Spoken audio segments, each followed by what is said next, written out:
Le premier au podium, notre organisateur, Alain Noël, professeur titulaire au département de sciences politiques de l'Université de Montréal. Alain.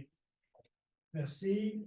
Donc, c'est le dernier droit. On va parler plus spécifiquement dans les prochaines minutes du cas canadien. C'était un objectif important de la journée.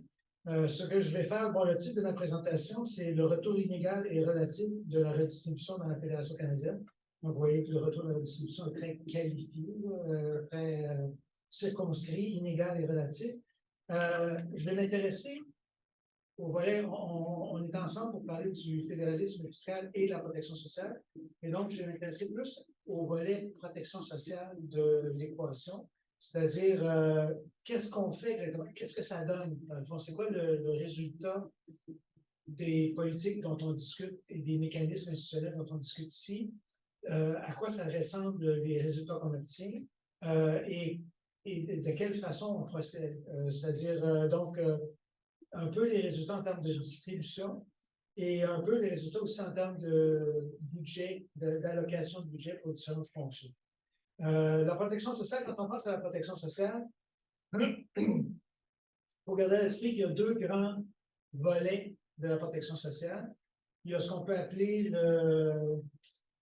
les mécanismes d'assurance sociale. C'est ce que Nicholas Barr appelait le petit cochon. Donc, c'est de l'argent qu'on met de côté pour se protéger nous-mêmes, chacun d'entre nous, contre les différents aléas de la vie, notamment la maladie, la vieillesse, le décès, le chômage. Et donc, c'est des mécanismes d'assurance qui servent à protéger tout le monde finalement.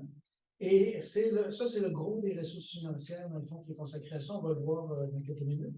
Et l'autre grand volet auquel on pense quand on pense à la protection sociale, c'est ce qui est dans mon titre, c'est la redistribution, c'est le côté Robin des Bois de la politique sociale, c'est-à-dire on prend aux riches puis on donne aux pauvres.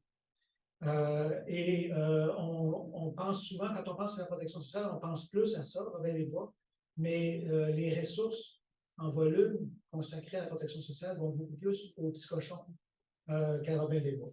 Mais on fait les deux, et je vais parler des deux, mais je vais parler un peu plus de la redistribution que de l'assurance. Donc, au Canada, où en est-on là-dessus? Comme point de départ, je vous renvoie à peu près 10 ou 15 ans en arrière. On est vers la fin de la première décennie de notre siècle, donc autour de 2010. Et on fait le constat au Canada, comme ailleurs, dans l'OCDE, ce qui fait comme un peu époque pour les gens qui s'intéressent à ces questions-là, en 2008, l'OCDE a publié un rapport qui s'appelle, en français, c'est un titre plate, c'est Croissance et redistribution, mais en anglais, c'était Growing Unequal. Donc, la croissance et les inégalités qui montaient ensemble. L'OCDE constatait qu'on avait des bons résultats du point de vue de croissance économique, des bons résultats du point de vue du chômage, mais que la pauvreté ne baissait pas beaucoup et que les inégalités augmentaient. Donc, on croissait inégalement. Et au Canada, on fait à peu près au même moment, là, quelque part à la fin de la première décennie du 21e siècle, on fait un peu le même constat, et c'est dans un livre en collaboration auquel j'ai contribué, dirigé par Keith Banting et John Moss, livre qui paraît en 2013, mais qui a pris quand même quelques années à préparer, que Banting et Moss, dans l'introduction, disent The Canadian Redistributive Fade, donc le fléchissement de la redistribution au Canada, comparable à ce qui se faisait dans l'OCDE, ce qui se observait dans l'OCDE, was among the most dramatic in the OECD world. Le recul de la redistribution le plus dramatique dans l'OCDE. Et dans un texte paru un peu plus quelques années après, en 2016, dans une publication de l'IAPP, Banting et Moss qualifiaient le Canada de poster child for retrenchment, le modèle des coupures budgétaires finalement. Et il y a un lien très fort entre ce constat-là et la question du fédéralisme fiscal, parce que la recette canadienne pour réduire les dépenses c'était de couper les transferts aux provinces. Le gouvernement fédéral a obtenu des surplus essentiellement sur le dos des provinces en coupant les transferts. Et c'est les provinces qui s'arrangeaient pour gérer les difficultés dans les hôpitaux, dans les services sociaux notamment. Donc, ça, c'était le thème qui prévalait autour de 2010. Et ce dont je vais vous faire part aujourd'hui, c'est ce qui s'est passé par la suite. Mais avant d'arriver à la suite, on va se donner un peu de temps pour regarder à quoi ça ressemblait cette évolution-là.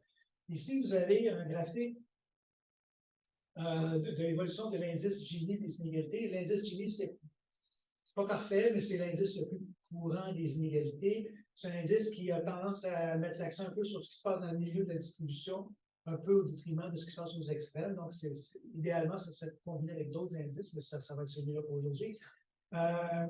Et l'indice Gini, en général, quand on regarde ça dans le temps, je vais vous montrer les données pour les années 2010, là, ça ne bouge pas vite.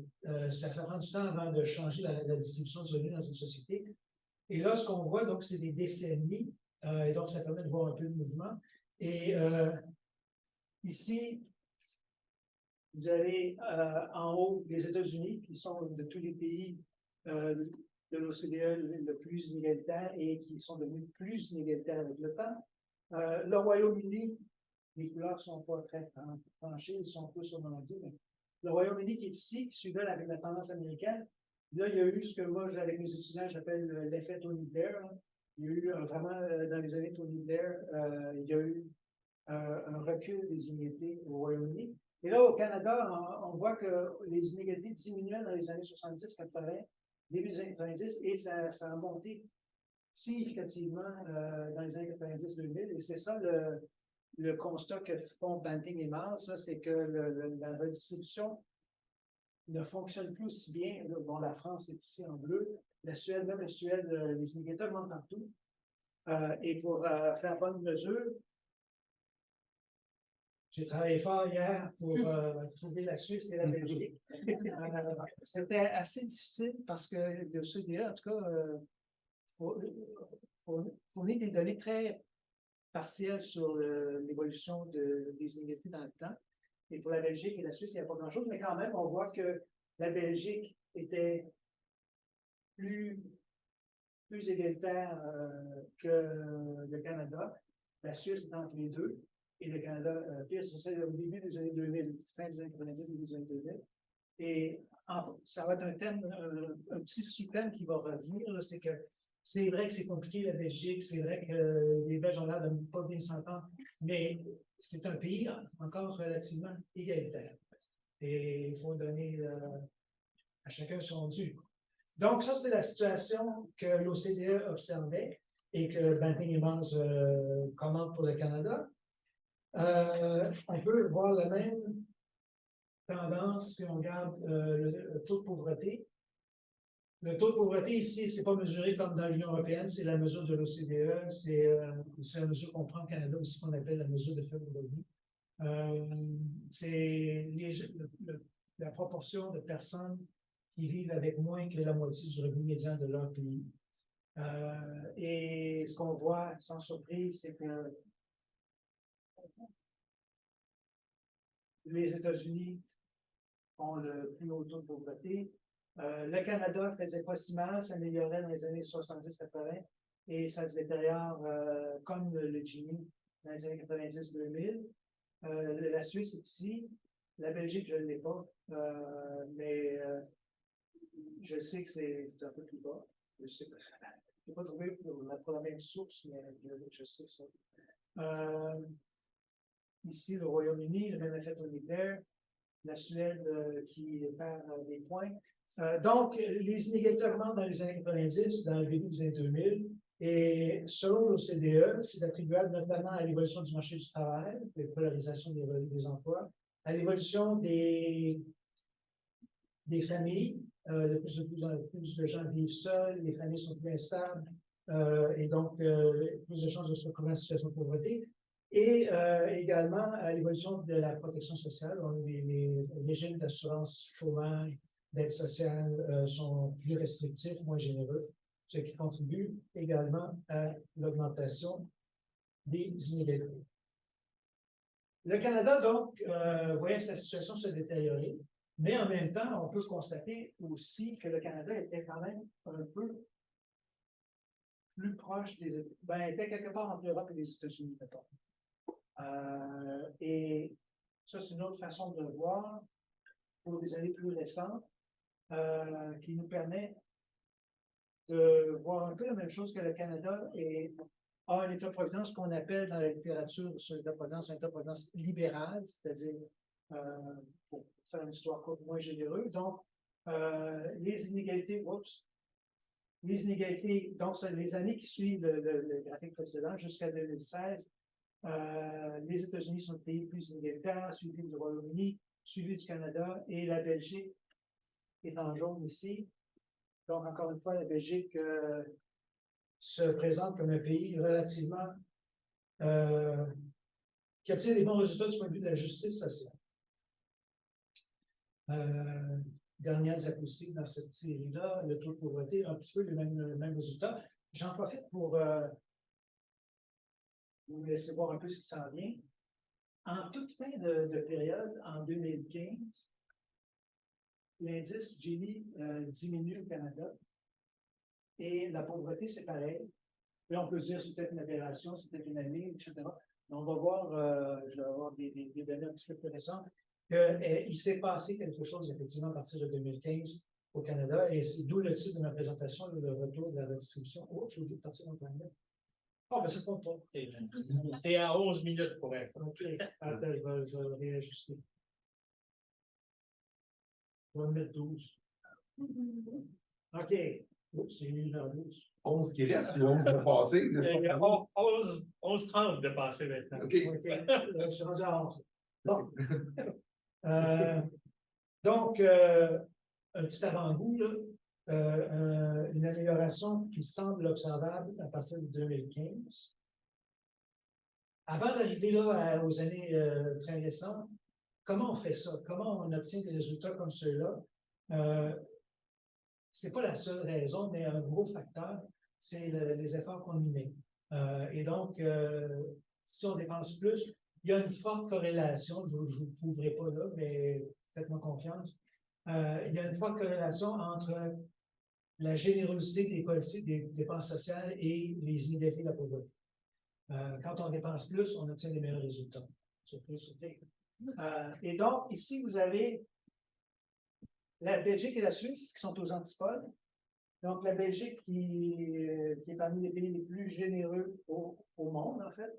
C'est dans l'OCDE, mais tous les pays les plus généreux sont les pays de l'OCDE. Et la Suisse qui est plutôt à la traîne avec l'Irlande,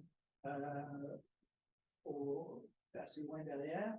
Le Canada, c'est ce qui nous intéresse au premier plan, se trouve sous la moyenne de l'OCDE et au horreur derrière les États-Unis.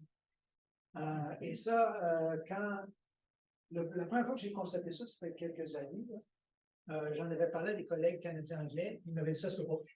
C'est une erreur. Oh, l'OCDE se trompe. Ça se peut pas qu'on ait moins de dépenses sociales que les États-Unis en proportion du PIB. J'ai vérifié, j'ai communiqué avec les gens de l'OCDE à Paris qui font ces statistiques-là parce que les gens disaient ah, mais peut-être qu'ils ont oublié de compter les dépenses des provinces, ou certaines dépenses. Puis tout ce qui m'avait été mentionné a été vérifié. Et c'est bien ça qui est la situation.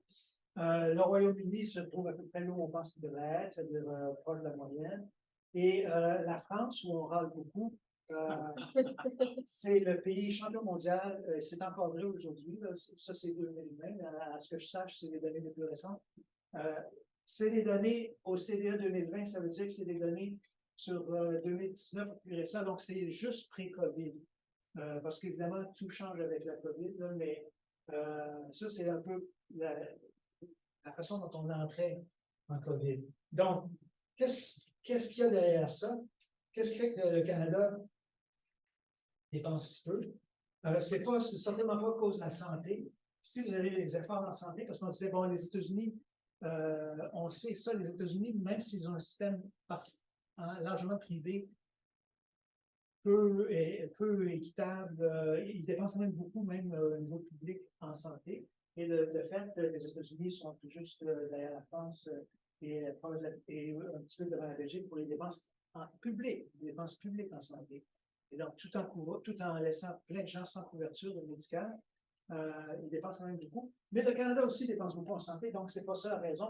En passant, c'est mon effort de la journée, la Suisse est loin pour les dépenses publiques en santé. On a vu tantôt que les Suisses ont dû payer pour avoir accès à un vaccin. Donc, voilà. Est-ce que ce serait les retraites? Là, ça, c'est plus proche de la réalité. C'est-à-dire que le Canada a des dépenses sociales basses, largement parce qu'on a un système de retraite moins généreux. Ce n'est pas un mauvais système de retraite, c'est un système de retraite qui est très bon pour prévenir la pauvreté au pays. Pour prévenir la pauvreté des personnes de 65 ans et plus, mais c'est un système qui ne coûte pas cher, qui est largement privé, où la prestation publique n'est pas si forte. Et c'est un système aussi qui est assez ciblé quand même, qui protège bien les plus pauvres, mais qui n'est pas hyper généreux pour offrir des pensions publiques à la majorité. Donc ça, c'est une partie de la réponse. L'autre partie de la réponse, ça, c'est plus nouveau. Jusqu'à il y a 2-3 ans, le Canada était pour ça, sur une dépense qui concerne les gens en âge de travailler, donc les chômeurs, les allocations familiales, etc. Le Canada était pas mal plus par là, mais il a monté beaucoup et ça explique un peu ce qui se passe dans les années récentes. Et là, il faut garder à l'esprit que ces différentes composantes-là n'ont pas le même poids. Ça, c'est pour le Canada, de 2005 à 2018. En haut, c'est les dépenses de santé et en deuxième, c'est les retraites. Et ça, c'est le petit cochon de Nicholas Barr. C'est les gros morceaux des dépenses sociales. Et en bas, c'est les dépenses plus de redistribution. Et ce qu'on voit ici, c'est la ligne rouge qui est intéressante. Ça semble pas si spectaculaire parce que c'est une relativement courte période, mais on partait de bas. Le Canada consacre plus d'efforts pour aider les familles à partir de 2010 et encore un peu plus à partir de 2015. Il y a eu une amélioration des prestations pour les familles à l'échelle fédérale et souvent dans les provinces aussi. Et notamment en 2015, une réforme qui a été introduite quand les libéraux ont repris le pouvoir avec Justin Trudeau. Une réforme de la création de la prestation canadienne pour enfants qui a vraiment contribué à réduire la pauvreté et probablement les inégalités également. Donc, ça, j'invite. Ça.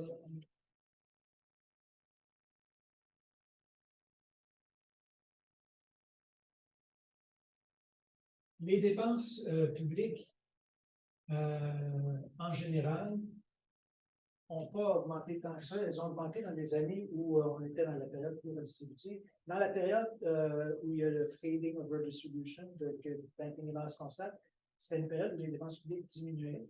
Elles ont récupéré, ça explique un peu les résultats meilleurs des années récentes. Et là, évidemment, il y a la COVID qui fait exploser les dépenses de tous les gouvernements.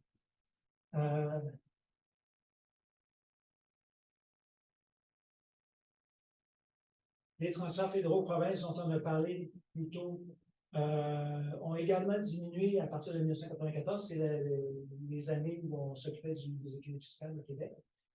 Et elles ont récupéré par la suite, mais pas pour revenir plus élevées qu'elles étaient auparavant, sauf, encore une fois, COVID excepté. Et la péréquation, programme de redistribution, vraiment presque un programme de redistribution pure, est plus basse aujourd'hui qu'elle était dans le passé. Donc, les grands changements ont plus trait à des réformes qui ont été faites dans les politiques fédérales et provinciales. Et là, on voit d'un peu plus près, là, ce dont je parlais tout à l'heure, ça c'est pour les années 2015 à 2019-20. J'ai mis deux lignes, une ligne pour, ça c'est le Gini de marché, donc le marché ne devient pas plus inégalitaire, même il devient plus inégalitaire dans le champ de COVID. Mais à partir de 2015, le Gini baisse, donc les inégalités, et ça baisse encore plus avec la COVID. La COVID a contribué à réduire les inégalités et la pauvreté au Canada. Qu'est-ce que j'en fais là? Attendez, je vais faire un choix.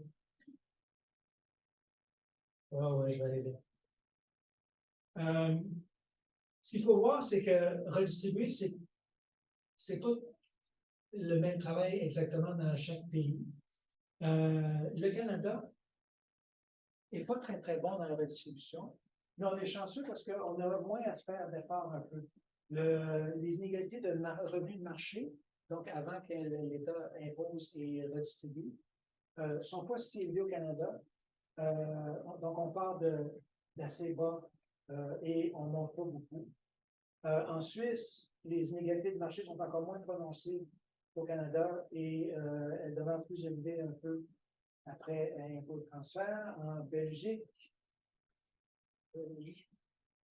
Belgique est là. ah oui, la Belgique est là. Donc, marché plus inégal, mais un gros effort étatique pour ramener les inégalités à un niveau plus bas qu'au Canada. Donc, on voit qu'il y a des... Et puis, évidemment, bon, on a les États-Unis, qui connaissent toujours la situation extrême, où il y a des inégalités, le marché très élevé et des inégalités finales très élevées également. Donc, au Canada, on a perdu du terrain un peu dans les 25 dernières années, mais dans les 7-8 dernières années, on a récupéré un peu de ce terrain en faisant des politiques sociales un peu plus généreuses. Et en pandémie, bon, je saute celle-là. En pandémie, ça a été particulièrement spectaculaire, là. La pauvreté en 2020, mesurée, ça c'est un taux de pauvreté mesuré par la mesure du panier de consommation, qui est une mesure canadienne uniquement. J'entrerai dans ces détails-là si ça vous intéresse plus tard dans les échanges. Ce qu'on constate là-dessus, c'est deux choses. D'abord, le changement dramatique en une année dans les taux dans les deux chiffres de 10 à 12 de taux de pauvreté à 6 à 8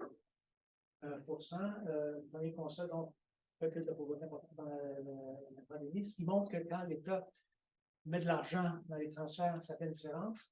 Et le deuxième constat qu'on peut faire de ce graphique-là, c'est que la pauvreté est moins élevée au Québec qu'ailleurs au Canada, pour une raison ultime, et ça, c'est une tendance qui... Là, ça, c'est un graphique. Le seul manière en fait de présenter les choses, mais ça demande du temps à expliquer, mais ça, c'est la mesure de faible revenu, c'est le 50% du revenu médian, c'est la mesure de l'OCDE. Donc, on voit que dans les années 15 à 20, ça a diminué beaucoup la pauvreté au Québec. Je n'aime pas la mesure de faible revenu développée par cette Canada parce qu'elle est basée sur une médiane. Justin qui était le premier poste que tu fais. Ça sonne à 22 minutes 40, ça sonne?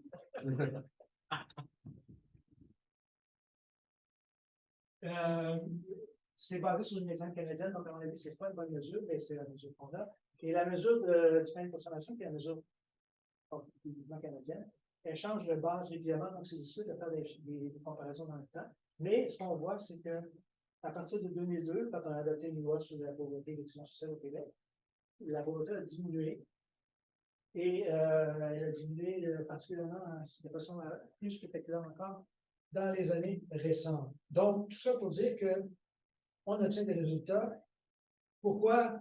Parce que ça, c'est une image pour une longue explication, mais le Québec taxe plus et dépense davantage. Et donc, ça, c'est les dépenses, mais on pourrait faire la même graphique avec les revenus autonomes. Et le Québec est en ligne. Bon, c'est Finances of the Nation, ils ne mettent pas les banques couleurs dans les provinces, ils ont mis le bâton en bleu, une aberration. Mais le Québec est ici. Et donc, on dépense plus et on obtient plus de résultats, un peu comme les Belges, finalement, le font.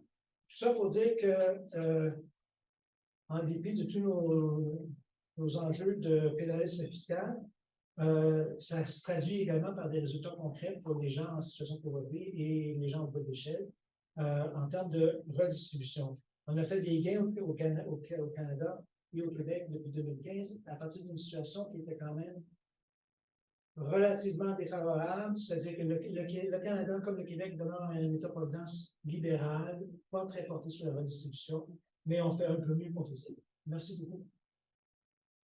Alors, le prochain présentateur est Peter Graff, professeur agrégé, département de sciences politiques à l'Université McMaster à Hamilton, en Ontario. 20 minutes, Peter. Oui, et je m'excuse d'avance pour la piètre qualité des Français, mais je ferai de mon mieux. En effet, dès le début aujourd'hui, avec la présentation de François, on a suivi un peu la tendance de voir chaque pays comme un peu sui generis. En effet, c'est formidable, la créativité humaine, donc la manière de concevoir des processus pour régler ces problèmes difficiles. Et donc, ça pose la question de la comparaison. Et une manière, c'est évidemment de se braquer un peu sur les résultats et puis de voir comment les différents systèmes politiques réussissent quand même à produire ces résultats-là. Mais je vais voir s'il y a d'autres manières de faire un peu. Mais je commence avec une présentation du pouvoir de dépenser au Canada. Et il faut le dire que c'est un débat très canadien ou une manière de voir. Et je pense que ça a beaucoup à faire avec la situation des nations au Canada. Donc, la compétition entre deux projets de construction nationale, ce qui donne une manière assez particulière de regarder cette question des transferts. Et on a eu le débat plus tôt par rapport à la question de quelles sont les dépenses constitutionnelles. Et en fin de compte, c'est un débat politique plutôt qu'un débat comptable. Donc, on va voir faire avancer.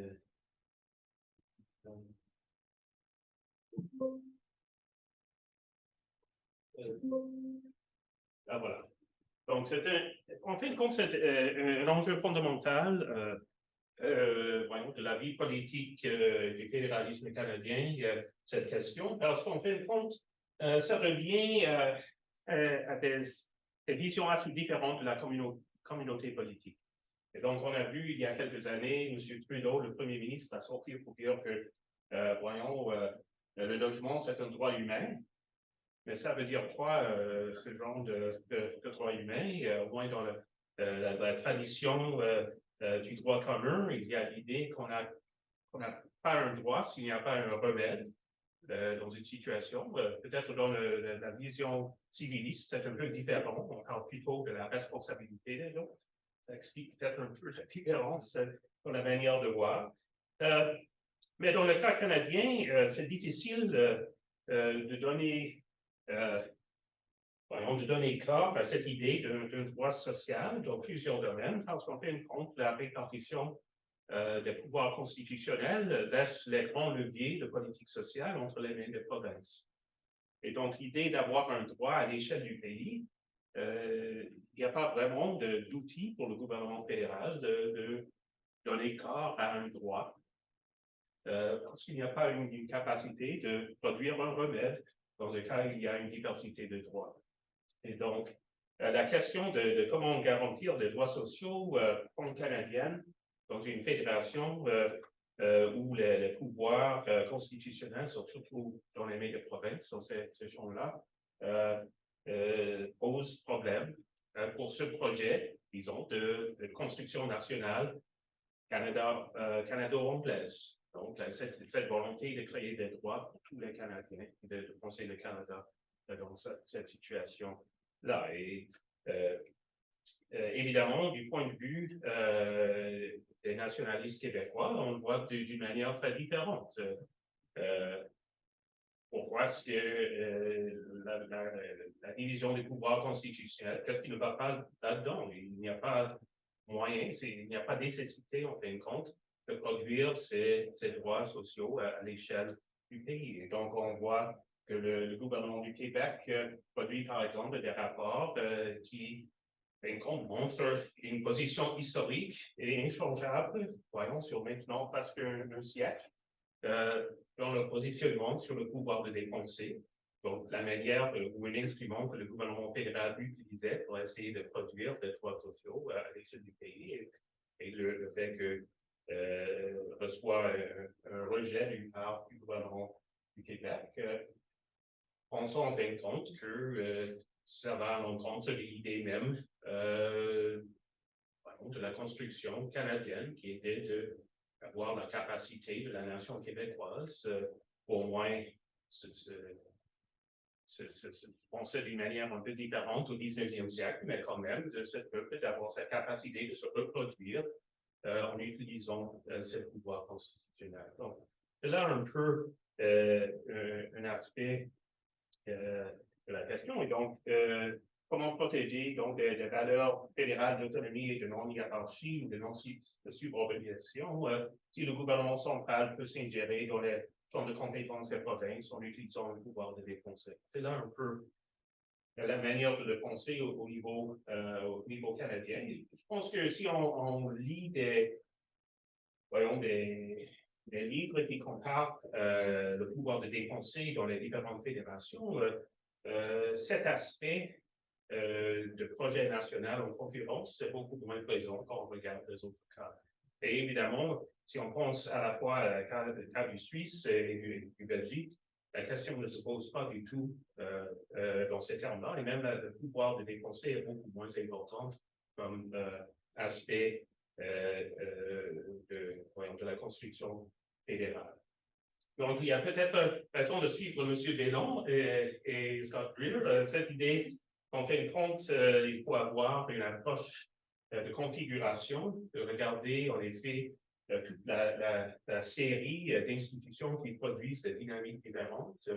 C'est un peu une démarche semblable dans le livre Defensive Federalism de Requeo qui sort. On voit un peu dans ce chapitre-là une tendance similaire, et qui donne lieu quand même à quelque chose qui est un peu insatisfaisant pour nous, que la comparaison reste en fin de compte un projet de décrire des différences dans ce système-là. Peut-être c'est le plus qu'on peut faire, peut-être il y a d'autres possibilités. Donc voilà, je vais parler un peu d'un projet que j'ai en cours, c'est de penser ce pouvoir de dépenser au Canada et la manière que ça s'organise dans différentes périodes historiques, surtout pour essayer de comprendre qu'est-ce qui se passe dans l'après 2015. Donc, pour revenir un peu sur la présentation de Daniel et aussi d'Alain, et on a fait plusieurs présentations aujourd'hui, on pourrait penser le pouvoir de dépenser en 3 temps. Le premier, c'était la première période de construction de l'État-providence canadien dans l'après-guerre, et surtout dans les années 50 et 60.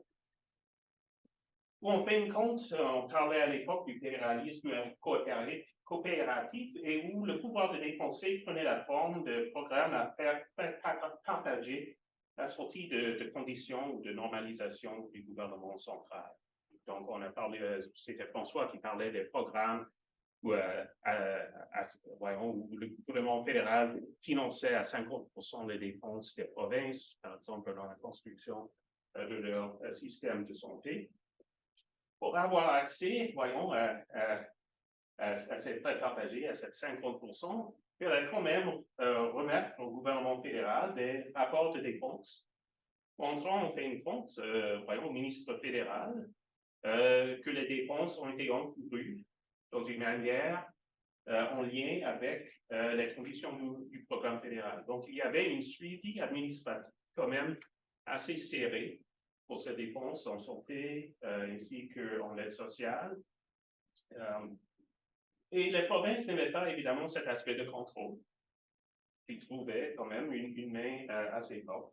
Et avec quelques exceptions, ces programmes à frais partagés étaient symétriques entre les provinces. Donc, il y avait une certaine période du opting out dans les années 60.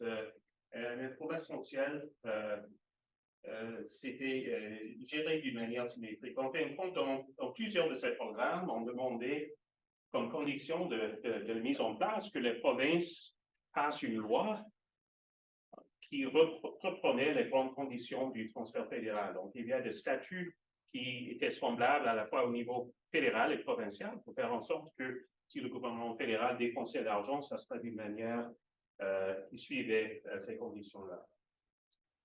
On a vu dans la présentation de Daniel et d'Alain que, voyons, dans les années 80, 90, dans une volonté de compression de défense, le gouvernement fédéral changeait le programme à frais partagés à des transports en bloc.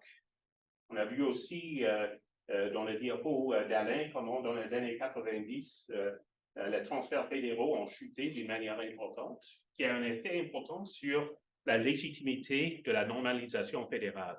Et donc, on a vu, suite au budget de 95, où il y a eu une coupure de presque un tiers, en effet d'une tiers, des bonnets qui étaient versés aux provinces pour l'aide sociale et le programme de santé, qu'il y a eu une certaine perte de légitimité.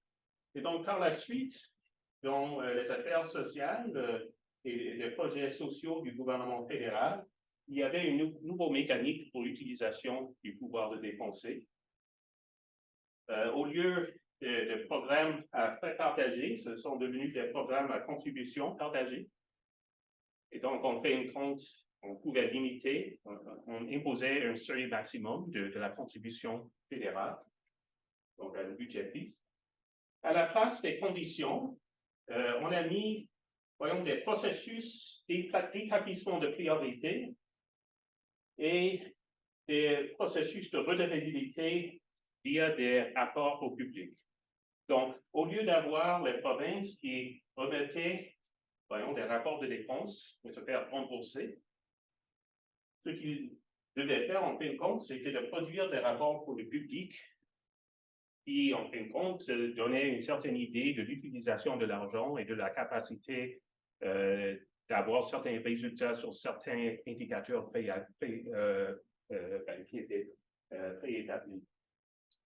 À la place des conditions aussi, il y avait l'idée que le gouvernement fédéral et les provinces pouvaient se mettre ensemble pour déterminer un certain cadre d'entente par rapport à quelles étaient les priorités d'intervention.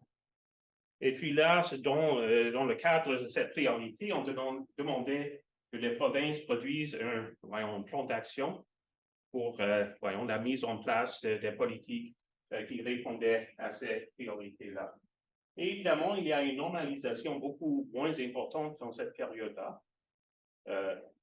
Évidemment, du point de vue québécois, il y a quand même une ingérence du gouvernement fédéral. Donc, ce n'est pas le rôle du gouvernement fédéral, ou ni pour la codétermination des provinces et du gouvernement fédéral pour imposer sur la prise de décision du Québec dans ces champs-là. Et cet aspect de redevabilité était quand même aussi mal vu, à la fois par le Québec et par les provinces. Pour le Québec, évidemment, parce qu'ils sont redevables. Ils pouvaient voir comment le gouvernement fédéral pourrait utiliser cette redevabilité pour questionner les choix du gouvernement québécois.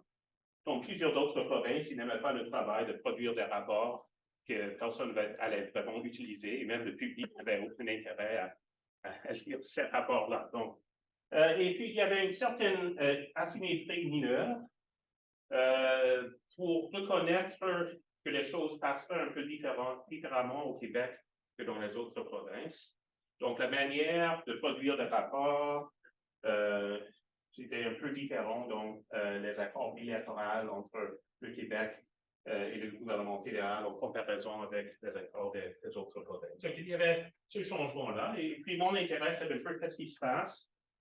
Il y a une période de gouvernement conservateur où on utilise très peu le pouvoir de dépenser dans ce sens-là. Il y a quelques exemples, mais pas beaucoup. Mais voilà, M. Trudeau arrive en 2015 avec toute une série de projets d'ingérence en champ de compétences provinciales, que ce soit le logement, la petite enfance, la santé mentale, l'aide à domicile.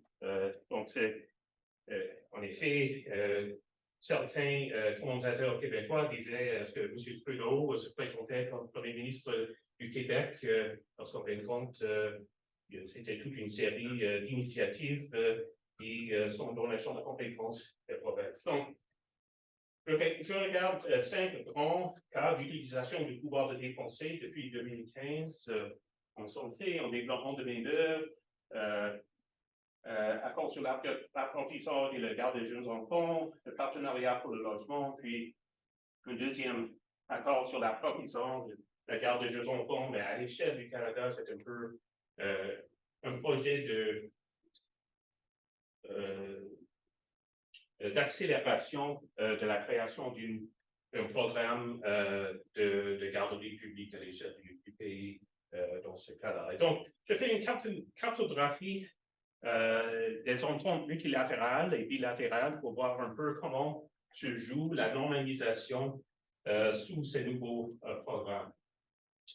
Et là, pour venir rapidement à la conclusion, il y a quand même certains changements par rapport aux périodes avant qui semblent montrer un renforcement du contrôle fédéral dans ces champs de compétences provinciales.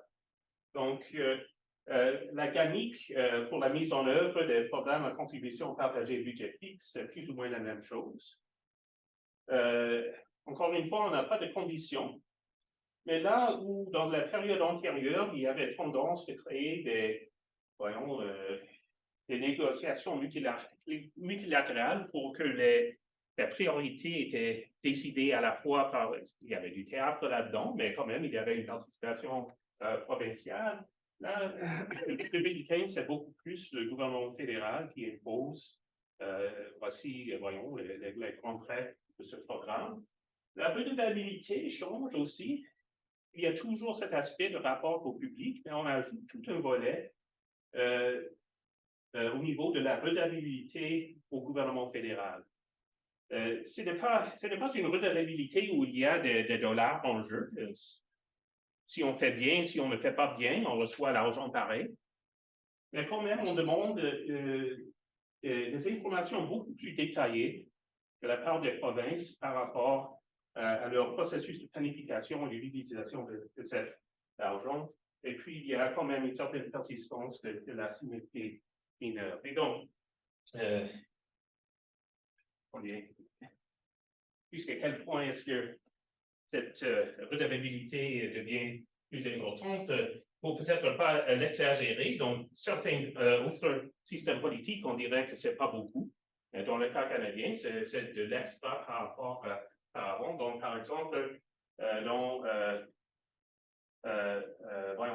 l'entente sur la petite enfance, on demande à plusieurs égards comment les provinces dépensent leur argent pour créer un certain nombre d'espaces pour des enfants qui doivent être catégorisés dans plusieurs différentes manières. Quels sont, les frais moyens que les parents doivent payer eux-mêmes? Combien d'enfants dans différentes catégories reçoivent une certaine subvention? Combien sont dans certains types de garde? Combien reçoivent des services qui ont des handicaps, et ainsi de suite. Donc, si on regarde, évidemment, c'est un exemple, mais si on regarde dans les différents accords, il y a, la création du nouveau système de redevabilité qui se retrouve à quelques égards entre, ces deux modèles qu'on a vus auparavant. Évidemment, ce n'est pas le contrôle financier qu'on a vu auparavant, mais quand même, il y a la nécessité des provinces, de faire rapport au gouvernement fédéral d'une manière beaucoup plus importante que dans la période de l'Union sociale. Donc, c'est un peu là où je suis dans cette conscience. Il faut que je parle avec les gens qui ont négocié ces accords pour voir un peu comment ils voient la chose, parce que comment ça paraît dans les ententes et comment c'est vécu comme une relation politique, il est pas de savoir.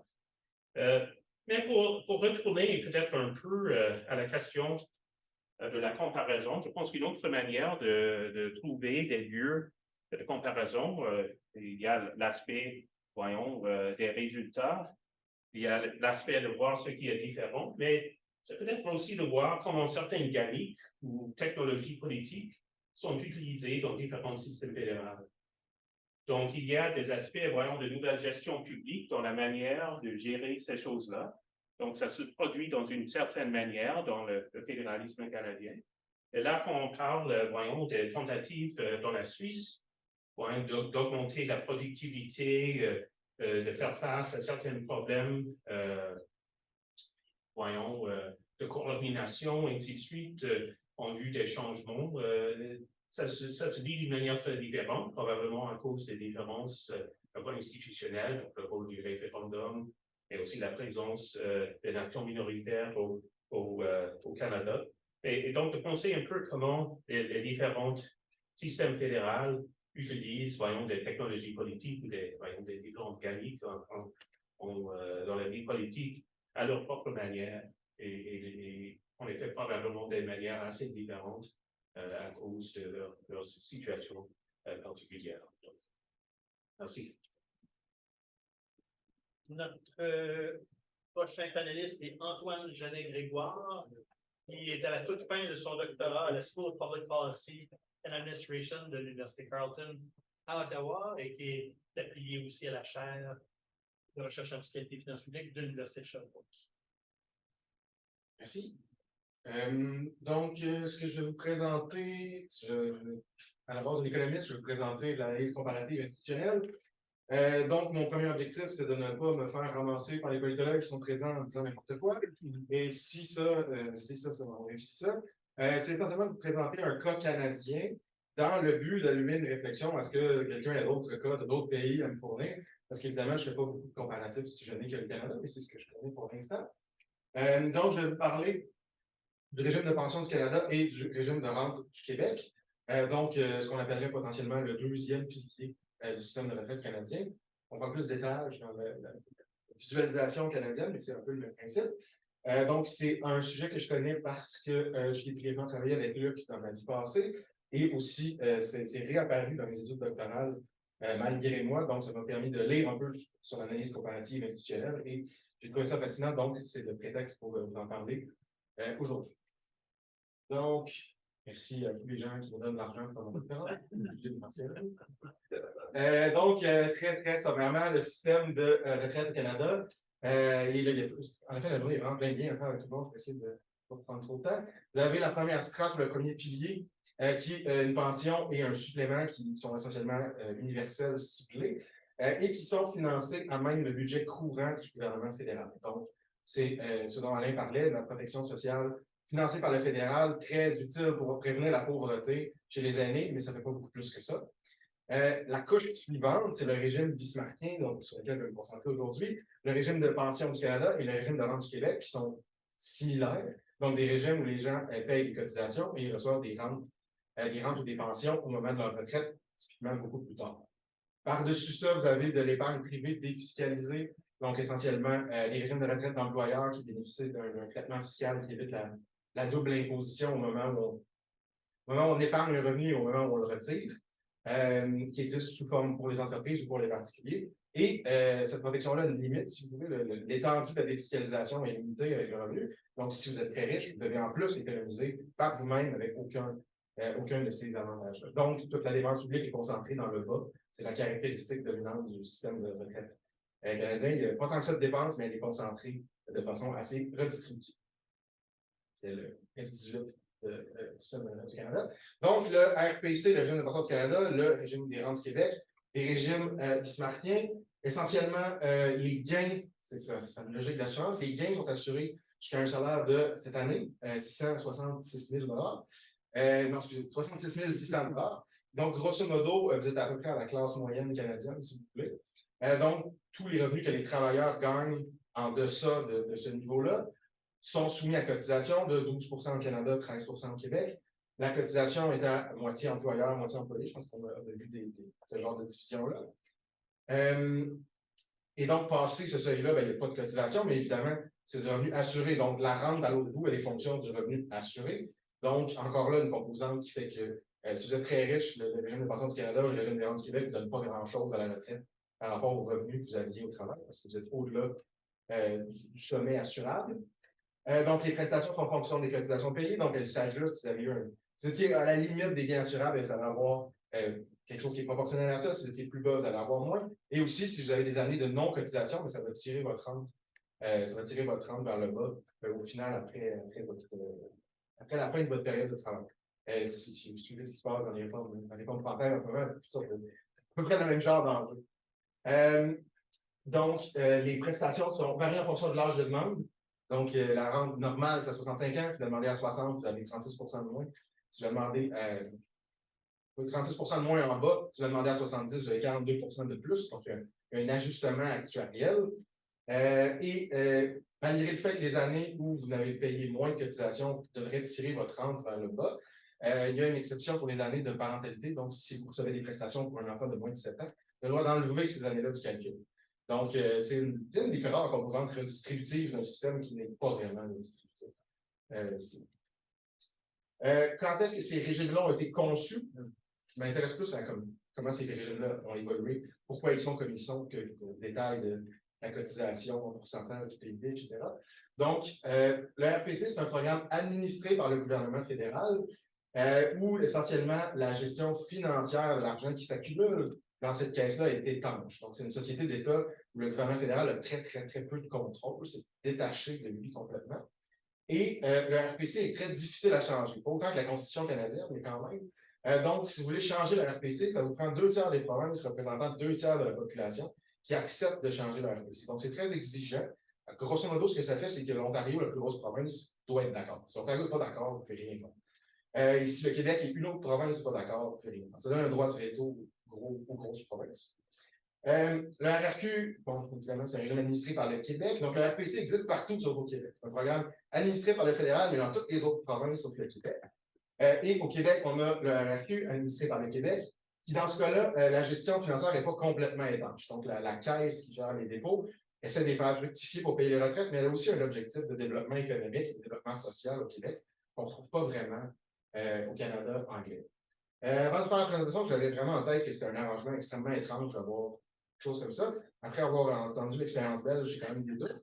Mais ça reste un peu étrange d'avoir un régime pour une province et un régime conjoint pour les autres. Ce sont des régimes où il y a de la capitalisation, mais partielle. Donc, il y a de la redistribution entre les générations. Parce que, dans le fond, ce que les cotisations d'une vie payent ne payent pas tout à fait les prestations qu'on va recevoir à terme, surtout parce qu'on a une très, très grosse génération du baby boom suivie par des plus petites générations. Donc, il y a des transferts intergénérationnels dans le régime, mais ils sont décroissants à mesure que les baby boomers décèdent. Donc, après ça, les générations suivantes sont plus stables, donc il y a de moins en moins de transferts intergénérationnels. Et ce sont deux régimes distincts, techniquement, mais ils s'arriment entre eux sur les taux de remplacement et sur les maximums assurables. Il y a une autre époque qui était aussi arrimée sur les taux de cotisation, ça n'est plus le cas. Donc, il y a un désir fort d'avoir, même si c'est deux régimes distincts, d'avoir des régimes qui se ressemblent. La logique, c'est surtout de permettre la portabilité d'une personne qui ferait une partie de sa carrière au Québec et une partie ailleurs, que cette personne-là ait une protection qui se ressemble d'un endroit à l'autre. La grille d'analyse de comparaison institutionnelle que je vais utiliser, c'est le livre Governing for the Long Term de Alan Jacobs qui a été publié en 2011. Essentiellement, Jacobs s'intéresse aux conditions qui font qu'un gouvernement est capable de faire des investissements. Donc, essentiellement, qu'un gouvernement est capable d'imposer des coûts de court terme en échange de bénéfices de long terme. Ça s'applique dans plein de domaines. La protection environnementale, ça fonctionne comme ça. La construction d'infrastructures, c'est évident que ça fonctionne comme ça. Lui, il s'intéresse aux pensions. Donc, typiquement, dans un cas de pension, de l'investissement, c'est quand on arrive à capitaliser notre régime. Quand on arrive à imposer des cotisations tout de suite pour des prestations loin dans le temps, politiquement, ça implique de prendre un coup tout de suite, mais pour des bénéfices futurs, ce n'est pas toujours possible politiquement de faire ça. Toute l'idée de Jacob, c'est d'essayer de dire, ben, les politiciens sont pas... En théorie, si les politiciens étaient seulement intéressés de court terme, il n'y aurait jamais de ça. Or, il y a plein d'exemples de politique pour le long terme, donc essayons de déceler les conditions qui font que ça arrive. Première condition, sécurité électorale. Donc, essentiellement, si vous êtes sur le point de perdre la prochaine élection, c'est vraiment difficile de vous lancer dans ce genre d'investissement-là. Vous ne pouvez pas assumer le coût de court terme. Donc, avoir du capital politique. Ça prend une vision du monde qui est favorable à l'investissement. Donc, il faut, comme gouvernement, ça vous intéresse de faire ça. Il faut que les décideurs dans le gouvernement pensent que c'est une bonne idée de faire l'investissement à long terme. Ce n'est pas toujours le cas. On a toutes sortes de modèles mentaux. Nos décideurs vont vont dans nos universités, apprennent des choses, sont socialisés de différentes façons. Ils ne considèrent pas tous que ça a du sens de faire l'investissement dans le futur. Donc, leur cadre de référence peut varier. Non seulement celui des décideurs, mais aussi celui des gens qui sont autour d'eux autres. Donc, dans le cas des pensions, on pense beaucoup comment le ministère des Finances pense. Et comment le ministère des Finances pense, c'est assez bien documenté, ça a beaucoup d'influence sur ce qui est une option sur la table versus ce qui est une option pas sur la table. Au moment où on vit, on pense à une réforme. Et dernièrement, probablement le plus intéressant avec le Canadien, c'est la capacité institutionnelle. Donc, essentiellement, si on veut faire avaler des coûts de court terme en échange de bénéfices de long terme, il faut avoir une situation où on est, en fait, les coûts de. Où on n'est pas, les acteurs ne sont pas capables de redistribuer les coûts de court terme entre eux. Il faut que la redistribution intertemporelle devienne une option quand la redistribution contemporaine n'en est pas une. Et ça, c'est un contexte institutionnel qui n'est pas toujours présent. Et grosso modo, ça arrive quand le gouvernement est complètement détaché des groupes sociaux, donc il est entièrement protégé, il ne subit pas de coûts, ou quand les acteurs sont équilibrés. Il y a plein de points de veto, donc les acteurs ne peuvent pas dominer les uns sur les autres, et donc le moyen de résoudre le conflit, c'est plutôt d'investir dans l'avenir, de faire avaler le coût à tout le monde, mais de part égale. Jacobs le fait en comparant c'est 9 réformes dans 4 pays, donc d'où l'analyse historique comparative. Il y a l'Allemagne, le Royaume-Uni, les États-Unis et le Canada. Donc, c'est une grande joie pour moi de lire ça dans mes cours de méthode de recherche parce que la dernière réforme au Canada, je la connais. Elle n'est pas dans le livre, mais je la connais, donc ça a résonné énormément avec moi. Et c'est intéressant particulièrement parce que le Canada détonne de la théorie de Jacobs de façon que je vais vous expliquer et que ça a probablement un rapport avec le fédéralisme. D'où l'intérêt de vous parler de ça aujourd'hui. Donc, qu'est-ce que Jacobs voit en observant les différentes réformes? D'abord, la sécurité électorale. Dans tous les cas où il y a une réforme, il y a un investissement de la capitalisation, c'est toujours présent. Par contre, on n'a pas d'exemple inverse où un gouvernement aurait reculé parce qu'il n'était pas assez sécure électoralement. Ça dépend typiquement du contexte partisan, donc c'est souvent des gouvernements qui sont face à des oppositions faibles ou qui viennent d'être élus, ou ça découle davantage informationnel. Donc, par exemple, quand on pense au gouvernement canadien qui a coupé les transferts de façon très importante dans les années 90, bien, ils ont aussi réformé les pensions d'une façon qui avait un énorme composant d'investissement, mais c'est parce que les pensions étaient complètement séparées du reste du budget de l'État et les pensions étaient insolvables selon l'actuaire. Et donc, comme les pensions étaient séparées, l'actuaire disait que c'était insolvable, le gouvernement pouvait cadrer le débat sur donc, ça ne peut se gérer qu'à l'intérieur du régime. Il faut soit baisser les prestations, soit augmenter les cotisations, mais il n'y a aucune autre option qui est sur la table. Qui est foncièrement pas le cas. Le gouvernement pourrait renflouer la taxe, mais le gouvernement a le loisir, dans ce cas-là, de se protéger électoralement en mettant ça sur le dos des marchés financiers, de l'actuaire, d'une structure qui est séparée. Encore là, fascinant quand on pense à ce qui passe en France. Vision du monde, donc, ça a toujours, dans tous les exemples observés, ça prend ça. Ça prend un gouvernement qui pense que ça a de l'allure d'investir dans le futur. Ça n'a pas toujours été une logique dominante. Il y a plusieurs réformes qui ont avorté parce que le gouvernement ne croyait pas vraiment à ça. Ça, l'exception, c'est le Canada. Je vais revenir ensuite. Donc, une vision du monde, grosso modo, ça prend une vision du monde assurantielle. Donc, la composante des dépenses sociales assurantielles, il faut avoir ça en tête comme gouvernement pour vouloir faire des investissements de long terme dans les retraites, versus avoir une logique redistributive. Par exemple, les pensions de vieillesse au Canada, elles sont financées avec les impôts courants. C'est de la redistribution directe. Il n'y a pas de logique d'assurance contre la vieillesse. Et il y a aussi souvent une vision du monde où on ne fait pas confiance à l'État pour empiler des fonds. Donc, ça, c'est évidemment beaucoup plus commun à droite. Mais il y a beaucoup d'acteurs qui vont considérer qu'on ne peut pas faire des investissements par le gouvernement parce que le gouvernement on ne peut pas faire confiance au gouvernement pour ne pas dilapider ces fonds-là sur autre chose. Donc, ces deux visions-là, en général, ne mêlent pas à l'investissement. Capacité institutionnelle, toujours présent. Quand il n'y en a pas, ça ne fonctionne pas. Puis, probablement ce que Jacob documente le mieux, là, les cas où la capacité institutionnelle n'est pas là, c'est les cas où les réformes échouent. Donc, essentiellement, comme je disais, c'est des situations où on peut imposer aux acteurs le fait d'accepter un deuxième choix plutôt que leur premier choix, qui aurait été de transférer le problème à un autre groupe. Mais comme ce n'est pas disponible, c'est les moments où on arrive à convaincre les groupes de faire des investissements. Le Canada, c'est une exception en termes de vision du monde, parce que le Canada, c'est le seul endroit où on a fait de l'investissement pour le court terme. Ce qui est une logique un peu étrange que je vais expliciter dans la conception du RPC et du RR. Donc, en 1965, on a un gouvernement fédéral libéral minoritaire soutenu par le NPD, ce qui est exactement la même situation qu'aujourd'hui, qui veut se démarquer d'un parti plus à gauche que lui qui le talonne, Et donc, il veut créer rapidement un nouveau régime de pension par-dessus les pensions de vieillesse qui existaient déjà. On veut que ce soit pas capitalisé, donc on veut que les cotisations servent très rapidement à verser les prestations parce qu'on a besoin de montrer qu'on fait quelque chose, qu'il y ait de l'argent qui se rentre dans les poches des gens. En face de ça, vous avez un gouvernement ontarien conservateur, l'Ontario, plus grosse province du Canada, qui a effectivement constaté qu'il manque des gens, il y a un problème de revenus et de retraite, mais qui veut créer des pensions privées. Donc, chaque industrie, chaque entreprise se crée une pension. Il y a une obligation légale aux employés d'y contribuer. Donc, il y a une logique d'investissement, mais pas de la part du gouvernement. Et le gouvernement libéral québécois, à cette époque-là, peut-être que la séparation entre le Parti libéral fédéral et provincial est peut-être moins prononcée. On a déjà commencé à développer des pensions publiques, dans ce cas-là, capitalisées. On veut les mettre dans un fonds. On veut verser des prestations le plus tard possible.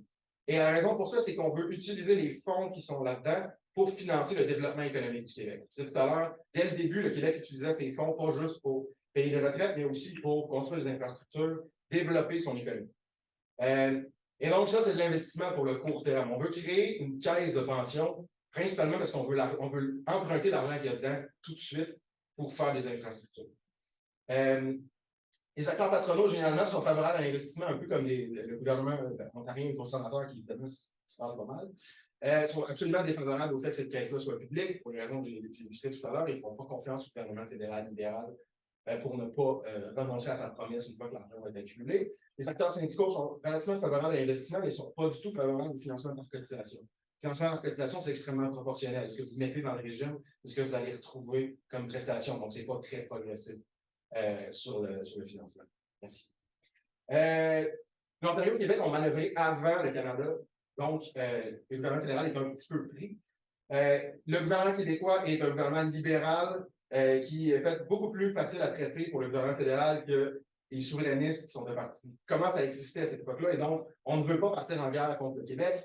On finit essentiellement par adopter la solution québécoise, entre autres parce que les autres provinces trouvent que c'est vraiment une bonne idée d'avoir une grosse cagnotte dans laquelle on peut picher pour financer son développement. Et donc, le compromis, c'est on a de l'investissement, mais partiel. On a des cotisations élevées. On a des prestations, on fait un compromis là-dessus, qui arrive moyennement vite, donc il y a de l'argent à emprunter avant. Les provinces ont accès au fonds dans le RPC, le RRQ a accès au fonds dans son régime. Les régimes sont frères, donc même cotisation, même prestation, même maximum assurable. Et c'est là qu'on crée la formule d'amendement exigeante, c'est le compromis qu'on fait avec le patronat. Donc, le régime fédéral est difficile à changer, donc difficile de renier la promesse que le gouvernement fédéral a faite. Réforme de sauvegarde, celle de 1998, c'est la crise des finances publiques au Canada. Le taux sur la dette fédérale augmente. Le Canada est appelé un cancre, un pays du tiers-monde, parce qu'il n'est pas capable de maintenir ses équilibres budgétaires.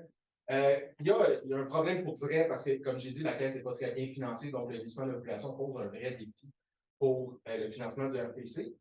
Il y a énormément de sécurité électorale, par contre, pour le gouvernement fédéral libéral à ce moment-là.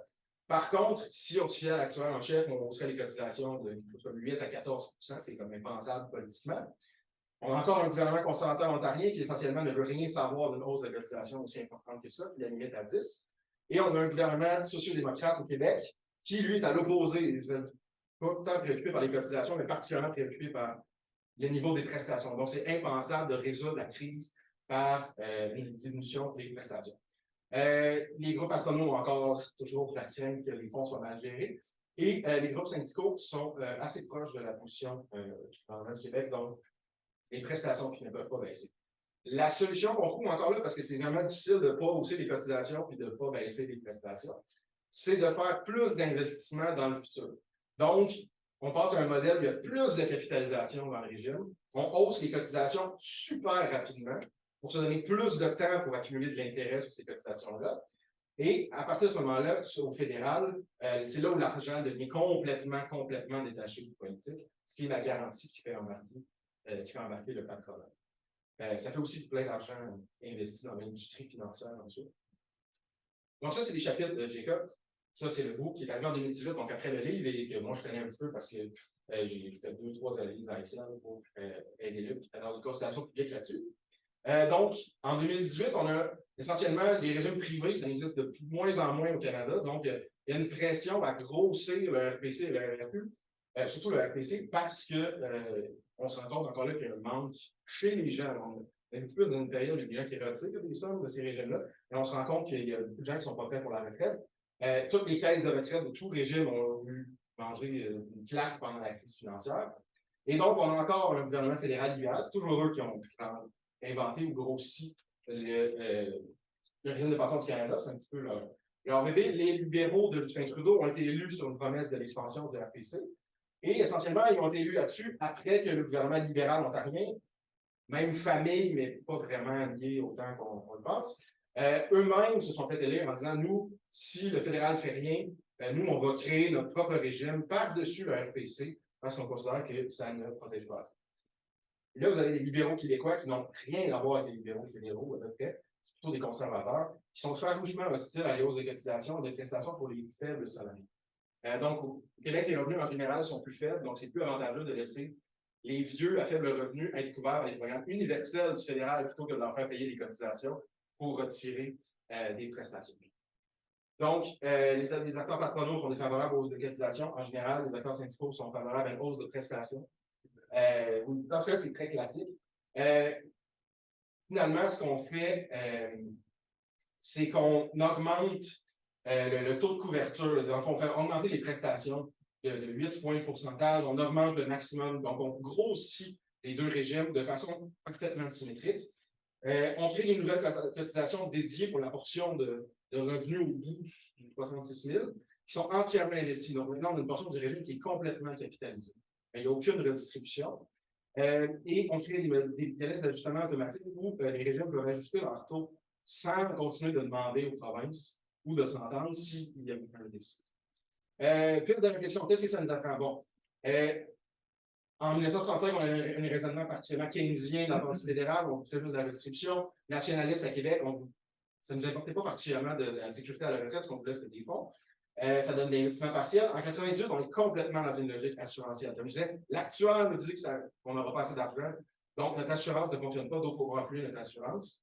2018, c'est un peu la même logique, c'est juste que les régimes privés qui sont de l'assurance aussi sont en train de disparaître. Il faut grossir l'assurance publique à fond dans la logique assurantielle et qui nous amène à des situations où on capitalise complètement.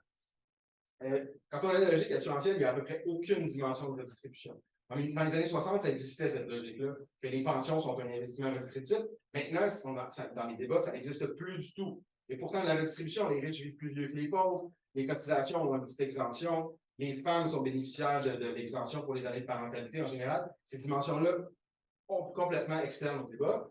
Le cas canadien est intéressant parce que le Canada est un endroit où il y a le plus d'investissements selon le modèle de Jacob, et ça s'explique presque exclusivement par le fédéralisme, qui en plus de diffuser les points de veto entre les acteurs patronaux et syndicaux, ils diffusent aussi entre les provinces. Il n'y a plus personne qui est capable d'imposer des charges aux travailleurs, aux employeurs, à une province ou à une autre. Tout le monde peut faire capoter la réforme. Donc, on est très souvent, on se retrouve dans la situation où on peut investir pour l'avenir parce que personne n'est capable d'avoir le dessus. Et peut-être, je ne sais pas, je suis surpris d'apprendre que c'est ça la même chose partout, mais dans tous les cas où on parle, c'est les provinces qui ont mené le bal, mis à part la réforme de 98 comme un sauvetage.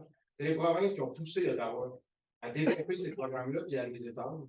Et encore là, ça ne peut pas exister dans une région qui n'est pas minimalement fédérale. Voilà. Merci. Le dernier, mais non le moindre. J'aimerais remercier Alain de me faire passer en dernier. Je vois la face, puis j'ai montré quelle bonne idée. Non, Phase de présentation. c'est bon, c'est ça. Excuse-moi, je t'ai coupé ton sifflet. Aujourd'hui, moi, ce que je veux vous jaser, dans le fond, c'est comment essayer de cerner la protection sociale au Québec. Donc, si vous êtes belge, suisse, français, américain, puis vous prenez le budget du Québec, puis vous regardez les dépenses dans le budget de protection sociale, mettons, vous prenez le ministère de la Famille, vous dites, c'est quoi qu'ils font au Québec pour la famille? Vous allez dire, bon Dieu, ils en font donc bien pas gros. Puis la question, c'est de voir, bien, ils en font peut-être pas gros avec le budgétaire, mais peut-être qu'ils en font avec le fiscal, puis peut-être qu'on devrait un peu regarder les deux. C'est un peu ça l'idée. Et on a déjà publié une première phase là-dessus avec Isabelle Provencher. qui est peut-être à l'écoute, là, d'ailleurs, là, si je dis des niaiseries, merci de me corriger par texto.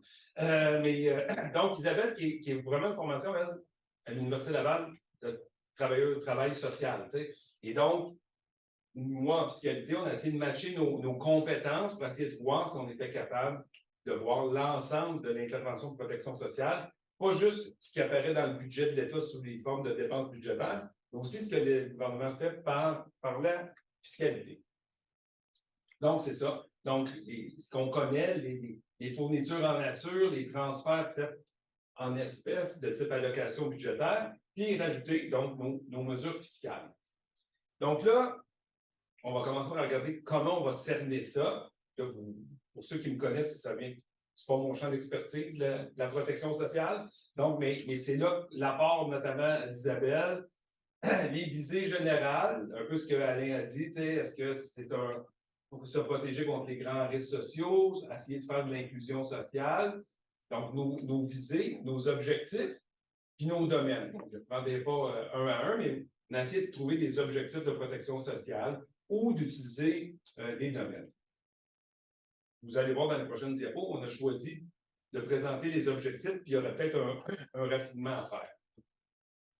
Donc, lorsqu'on a pris le budget du gouvernement du Québec, puis qu'on a regardé les dépenses budgétaires, on arrivait en 2019 à 75 milliards de dépenses faites par les ministères. Puis là, c'est là qu'on se disait, c'est quoi la part de protection sociale là-dedans? Donc là, il a fallu décortiquer ministère par ministère. Et grâce au travail d'Isabelle, bien là, on est arrivé à dire qu'il y avait 22,3 milliards ou 0,4 milliards, 75 milliards, qui étaient des dépenses de nature protection sociale.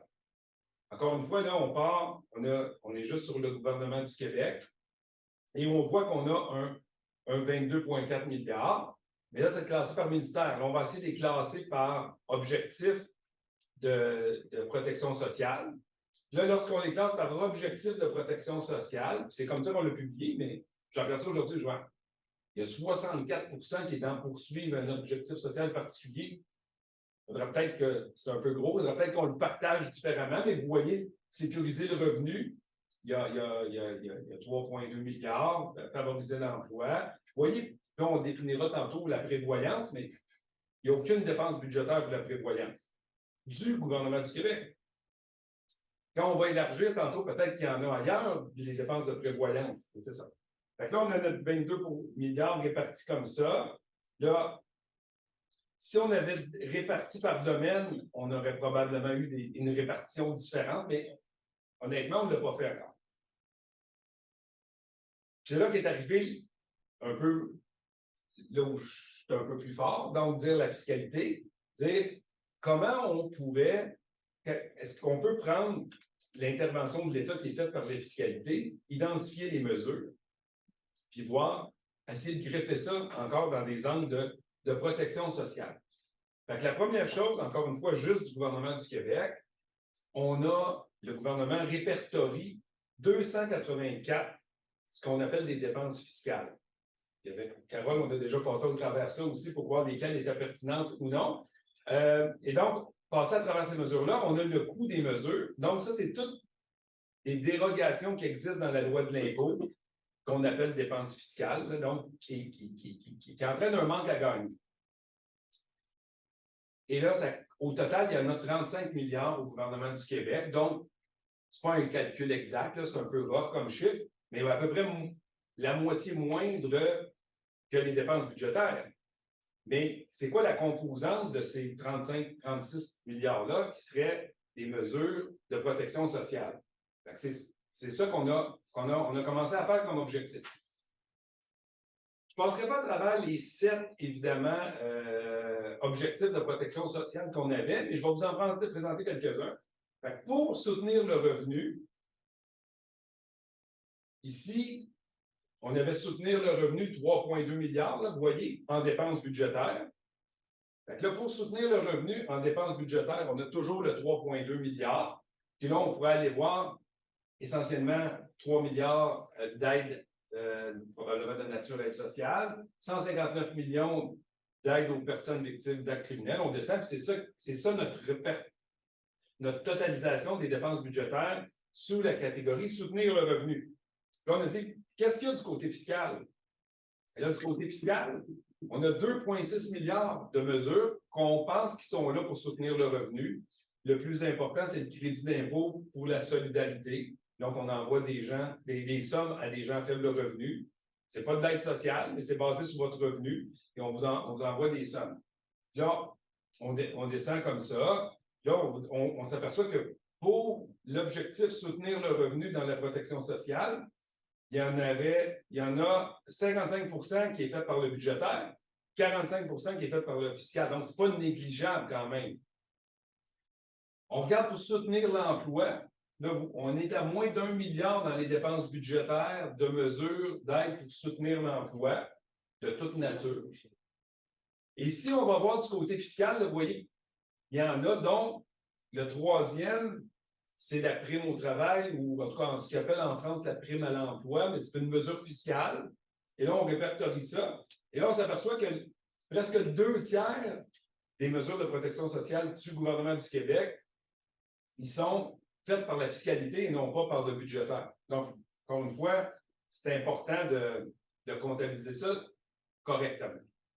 Et là, pour la prévoyance comme se préparer à la retraite, notamment la retraite, là, bien, le gouvernement du Québec n'a pas de dépenses budgétaires pour ça. Bon. Antoine vient de présenter le RRQ.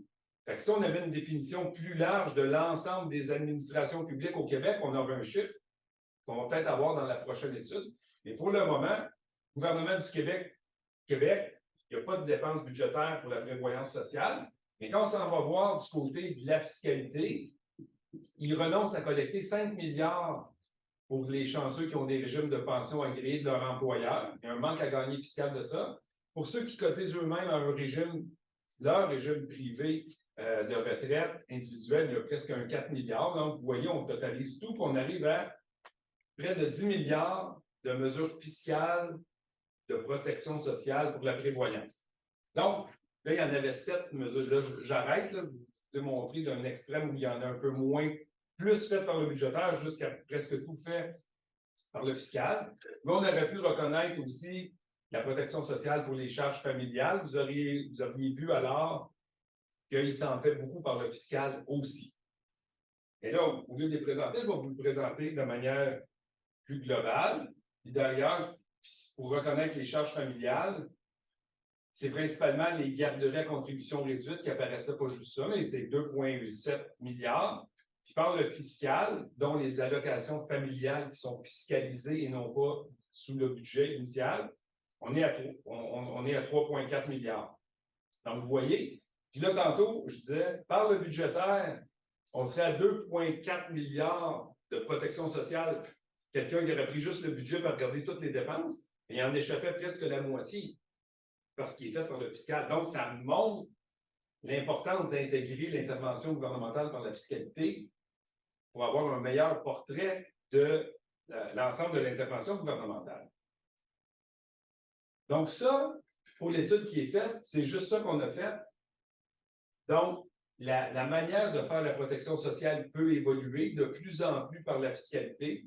Alain a parlé en 2015 au fédéral, quand les libéraux de Justin Trudeau est arrivé, ils ont mis en place l'allocation canadienne pour enfants qui a remplacé une autre mesure fiscale, Mais quand j'étais petit, c'était une mesure budgétaire. Ça s'appelait une allocation pour enfants. C'était géré par un ministère, c'était budgétaire au départ. Il y avait un peu de fiscalité, mais le budgétaire était très important. Aujourd'hui, il y a juste du fiscal du côté du fédéral. Donc, ça évolue. Puis, du côté québécois, on est à 50-50 en termes d'intervention de protection sociale faite par le budgétaire ou le fiscal.